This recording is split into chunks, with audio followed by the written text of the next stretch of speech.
Hey guys, yesterday you did a Desmos. It introduced you to the idea of a system of equations when you have more than one equation at the same time. Today we're going to look at this system of equations, which is starting at the top, y equals 5x minus 1 and y equals 3x plus 3. Previously, we've set them equal to one another and we've solved them, but today we're going to do something a teeny bit different. We're going to start with a graph. If I look at the top equation, the 5x minus 1, it has a y-intercept of minus 1. So let's graph that. That means it crosses at negative 1. It also has a slope of 5, which means it's going to go up 5 over 1. Now, I just have to make a line through those points. The second equation I'll do very similarly. I'm going to start with that y-intercept of a positive 3, represent that on the graph with a dot at 3 on the y-axis.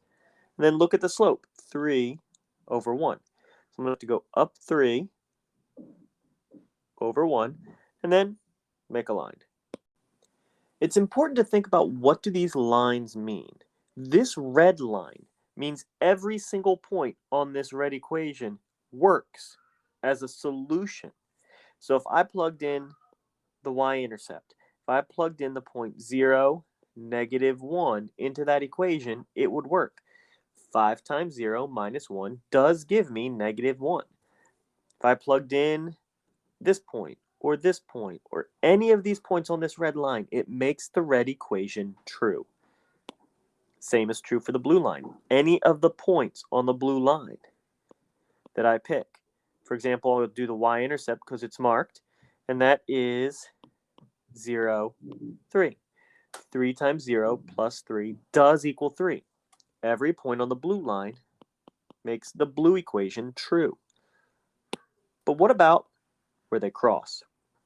At that point where they touch, that intersection, both lines are true at the exact same numbers. In this case, it looks like the point 2, 9. So let's just check that real quick in this top equation. 5 times 2 is 10, minus 1 is 9. It makes the top equation true. And the blue equation, the bottom one, 3 times 2, that's 6, plus 3 is also 9.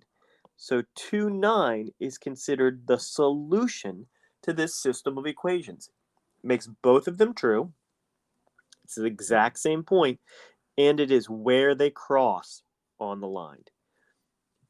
Graphing these equations gives us a quick way to find the solution. Previously, we've done it by setting them equal. This is just another way to do it. Let's take a look at some more problems. So look at this graph. How many solutions does it have? Well, it's pretty easy. It has a single solution, one solution, and that is at the point 1, 3. At that point, both equations are simultaneously true. They both have a solution that works equally well. Now, this point down here is a solution to the blue equation. This point right here is a solution to the red equation. But this point solves both. It is the solution to that system of equations. Let's look at a couple more graphs. Here, I have two lines, but they're parallel. So every point on this red line makes it true. Every point on this blue line makes it true, but there's never going to be a point where the two cross. This is what no solutions looks like on a graph. Two equations, nothing that ever makes them both true at the same time. That leads us to our last graph. Now, it looks like there's just one line here, but you'll notice it's both red and blue. That's because when I graphed both lines, I saw they were actually going to lay over top of one another on the graph. So every single point on this line works for both the red and the blue because they're essentially the same line. That means there isn't a single point where they intersect. They intersect everywhere. That is what we would call infinite solutions.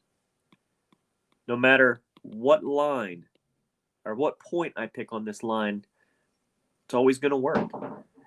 So for example, 1, 4, right there, that's a solution. -1, 0, right there is a solution. Any single point on this line solves both equations I started with. Now, obviously, there's points outside of the line that aren't going to work, but every point on the line will. That's what we're going to look at for this week. It's just kind of how does a graph look when we're doing two equations? Is it going to be one solution? Is it going to be 0? Is it going to be infinite? And how can I figure it out? Easiest way, graph it. Think about what we did in previous weeks. You could also solve it algebraically and find that point. We'll talk a little bit more about that. So as we've seen in this video, I have two equations. If I wanted to, I could attempt to graph them all get out real graph paper, figure out, hey, there's one line, here's another, there's a spot where they pick. In previous weeks, what we would have done is set them equal to one another. We would have said 3x plus 2 equals 2x plus 4, and minus 2x from both sides, x plus 2 equals 4, and eventually arrive at x is 2. That tells me that this point where they cross in blue is at 2. Now, if I plug this 2 into one of my equations, say this one, 3 times 2 plus 2 gives me 8. That tells me they cross at 8.